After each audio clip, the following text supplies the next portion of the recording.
So guys, tabi muna natin ito kasi unang gagawin natin ay ihiwain natin ang ating minggo muna.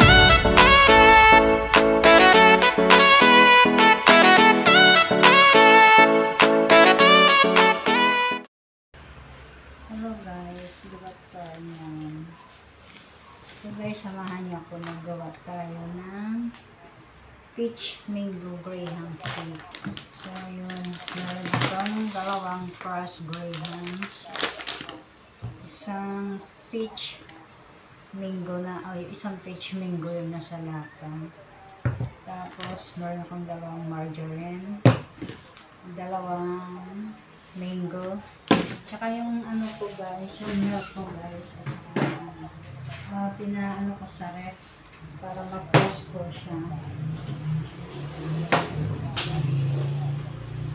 Ilagay ko sa ref ng 24 hours, nakalagay ko sa ref. Kasi wala akong mixer. Ganito, ito na lang ginawa ko. Pinatigas ko na lang siya sa loob ng freezer. So guys, bago tayo mag-umpisa sa ating peach mango graham cake. So, hingi lang po sana ako sa inyo ng favor. Sa mga hindi pa po nakapag-subscribe sa aking channel, please subscribe po at hit the notification bell para updated po kayo sa mga videos na ina-upload ko. Don't forget to like and share na rin po. Thank you guys. So guys, tabi muna natin ito kasi unang gagawin natin ay ihiwain natin ang ating minggo muna ang unang gagawin natin. Hiwain natin.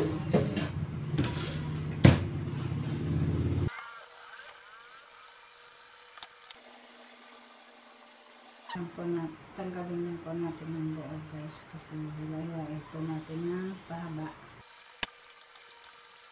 Haba guys is gagawin ko to yung pang ibabaw ko to, pang toppings ko.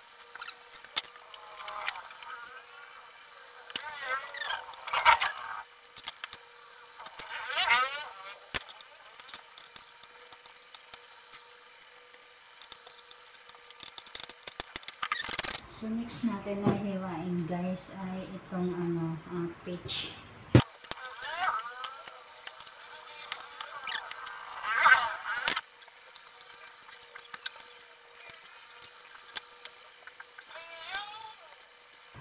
So ito din guys, malalaki din ang hiwa nito.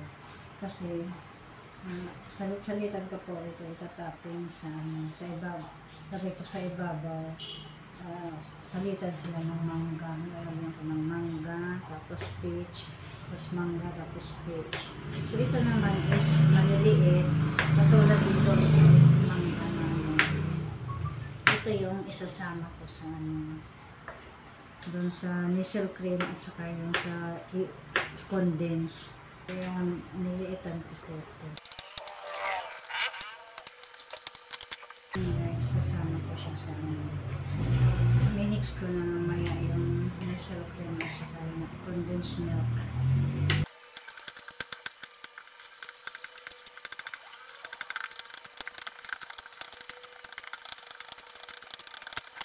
So next natin lalagay guys ay itong condensed milk. Halo-haloin lang po natin. Next po ay ang nisel cream. Tigas. Kasi nasa freezer po kasi kaya super tigas. Wala kasi ako mixer kaya nilagay ko na lang po sa freezer.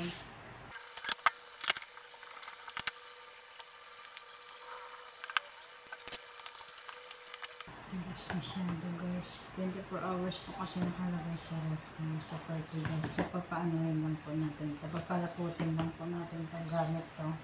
Ito na lang hand mixer ang gagawin ko guys. So guys, mix lang natin. Patigas pa kasi yung kailangan kasi lumapot na. Kailangan natin ito palaputin kasi wala tayong mixer. Ito na lang ang paggagawin natin para lumapot siya. Kailangan talaga na tayo mix. Pabili nga ako ng ganun. Sa tuwing naggagawa ako ng ganito. So guys, pwede naman to lagyan ng gelatin. Kung gusto nyo talaga ay buo talaga siya. Pwede kayo mag-ano ng gelatin. So, ako kasi ayoko nung may gelatin. So, ganito lang. Mabubuo din naman ito pag nasa ref na. Pag nilagay mo na siya sa ref, mag-ano na ito, mabubuo na ito. Pang ano lang naman ito yan. Lalagay mo lang ito sa ano, salitan lang ito. Grahams na ano, crush. Pagkatapos ng Graham crush, ilalagay mo ito. Tapos ulit, lagyan ulit ng Graham crush. Then, lagay na naman ito.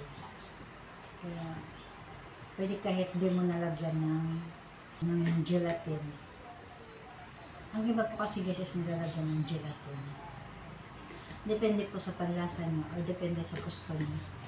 Ang anak ko kasi di mahilig sa gelatin. At sa balikat guys, tiyagaan natin ng lumapot. Yan guys, unti-unti na siyang lumalapot.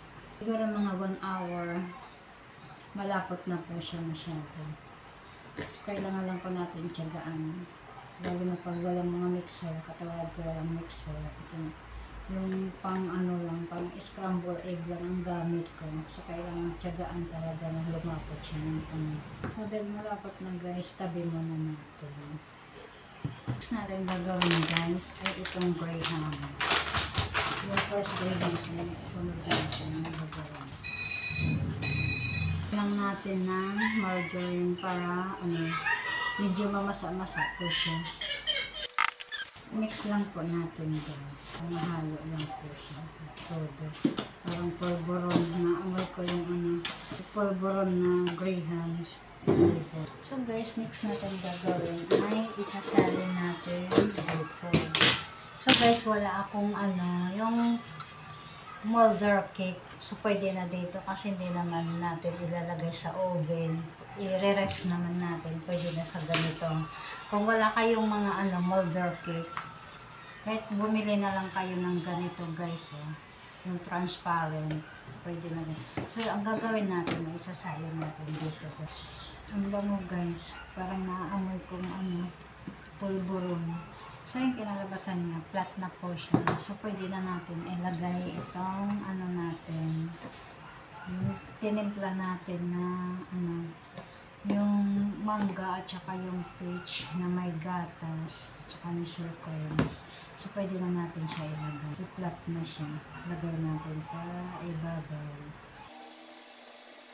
So, yun guys. So, pagkatapos na, pwede nyo naman siya patigkasin, ilagay muna sa ref, pero sa akin, so ilagay na rin natin ang ano natin, ulitin lang po natin, ipa-flat lang po natin. Guys, pantay na. So, lagyan ulit natin. Paulit-ulit lang guys, ganito lang yung gagawin natin.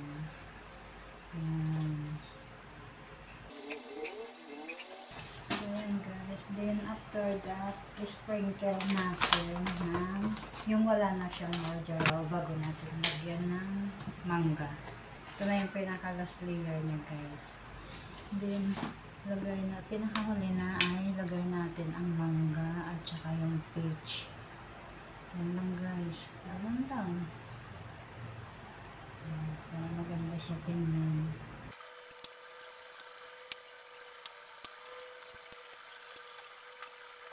So, yan na guys, yung finished product ko.